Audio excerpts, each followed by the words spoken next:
السلام عليكم ورحمة الله وبركاته، صبحكم الله بالخير. وهذه أهم 77 ثانية صارت في التقنية خلال الويكند. وأكيد الخبر الأكبر واللي لازم نتكلم عليه الجارديان والتقرير اللي نشره إنه أبل تسمع لمحادثاتك عن طريق سيري. التقرير وضحت صحيفة الجارديان عن شخص من نفس الشركة اللي تعهدت معها أبل وتعاقدت معها أبل لتسليمها صوتيات، وهم يصيروا يسمعوا هذه الصوتيات ويعطوا تقرير لشركة أبل عنها. طبعا إلى الآن ما بانت تفاصيل أكثر أو تعليق رسمي من شركة أبل. الصوتيات غير مربوطة بأبل آي دي وغير مربوطة بوثائق تبين مين هذا الشخص، فقط زي ملفات صوتية تستلمها الشركة وتسمع وتعطي بعض الإجابات والاستفسارات عن هذه الصوتيات. يمكن يكون فيها أشياء مرة ما يجوز لهم يسمعوها ومو المفروض يسمعوها، ولكن هم يسمعوها ويصير يعطوا التقرير. هل تم طلب سيري عمدا في هذه المحادثة؟ هل تم سؤال سيري عن شيء تقدر سيري تساعد عليه؟ والجواب الثالث أو السؤال الثالث، هل بالفعل ساعدت سيري وعطت الجواب الصحيح أو لا؟ فهذه شغلة الشركة أنها تسوي بس إجابات لها الثلاث أمور حسب التقرير حق الجارديان، ولكن الموضوع يكبر أكثر من كذا. فهنا حلقة أهم 77 ثانية حنهيها وأعطي الأشياء الباقية الخاصة فيها،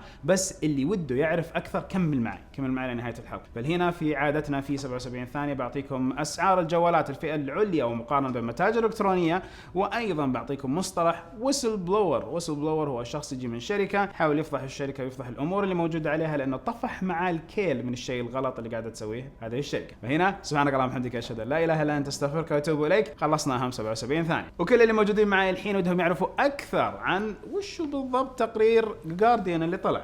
تقرير الجارديان موجود في 3 صفحات، بحط لكم الرابط على نفس هذا الفيديو، ولكن خليني أبين في بعض الأمور. زي ما ذكرت إنه الشركة هذه مسؤوليتها تستلم صوتيات من أبل غير مربوطة هذه الصوتيات بهويات أفراد، وبعدين يقعدوا يحللوا هذه المكالمات. الشخص اللي صرح واللي أفاد وفضح هذا الأمر وضح إنه كثير من الأشياء اللي تجيهم لمحادثات خاصة، تجيهم لمحادثات حميمية بين مثلا واحد وزوجته، دكتور ومريض، محادثات خاصة بينهم ومرض وما مرض، تجيهم لأشياء عامة، يجيهم أصوات تلاقي في الخلفية صوت سيارات ولا قلق ولا قروشة.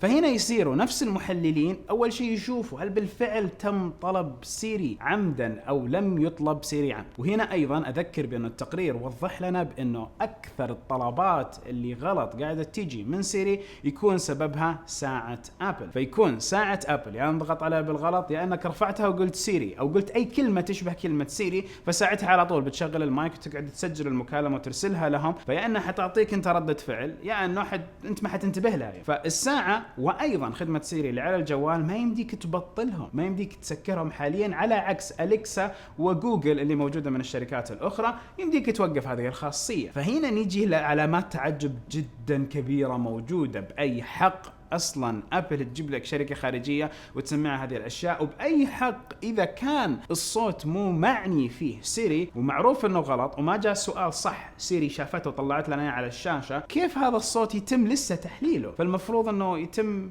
حذفه في لحظتها. خلاص ما عرفت اجاوب الرجال، ليش احتفظ بالصوت؟ والشيء ايضا اللي كان مستغرب وضحه هذا التقرير انه ابل اصلا ما صرحت ولا نبهت احد، ولا نبهتك ولا نبهتني انه ترى يمكن سماع سيري او معلومات. وايضا الشيء اللي نبهنا عليه نفس التقرير هذا انه ابل ما نبهتنا كلنا كمستخدمين لاجهزتها بانه هذه التسجيلات حيتم سماعها من بشر. فاحنا عارفين انه الكمبيوتر المفروض انه هو اللي بيحللها والذكاء الصناعي اللي بيحللها، او انه سيري بتحللها في نفس السيرفرات حقتهم، وبعدين بنشوف الاجابه مبنيه على الكلام هل هو مفهوم ولا لا. ايضا ايجاد لغه عربيه يعني انه في ناس عرب برضو مع نفس المتعهدين هذول اكيد قاعدين يسمعوا الاشياء اللي احنا قاعدين نقولها. يمكن لن يعرف الاشخاص لانه زي ما ذكرت في التقرير مو مربوطة التسجيلات الصوتية بأفراد أو بحسابات اي كلاود. هذا الأمر أتوقع فقط أبل تعرفه، فالمتعهد يجي له صوتياته بس يسمعوا هالأصوات ويعطوا تقارير، أصوات زينة، أصوات شينة، أصوات خاصة، أصوات المهم اسمعوا وعطوا تقارير. هنا كمان نقول انه خدمة سيري الى الحين ما هي موجودة كشكل كامل واستثمار ضخم من ابل.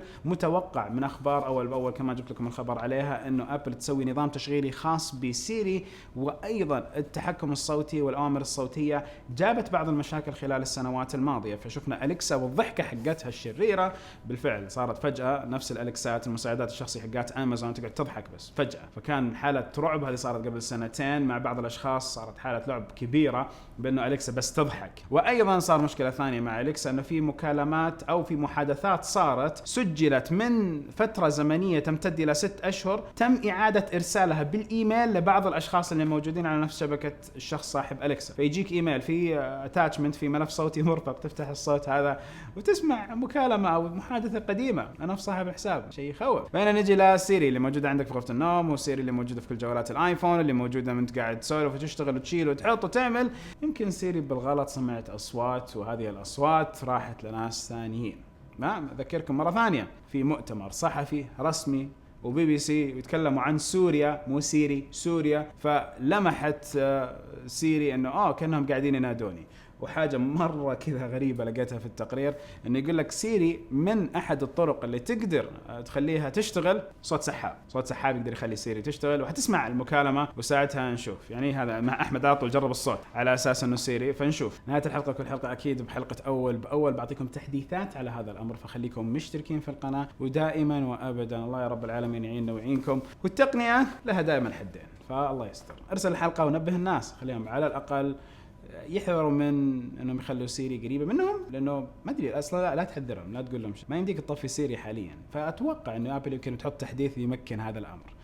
وابل وتحليل الاصوات وكل الشركات اللي يحللوا اصوات يقدروا يجيبوا بيانات ضخمه من هذه الاصوات. اشوفكم على خير، سبحانك اللهم وبحمدك اشهد ان لا اله الا انت استغفرك واتوب اليك.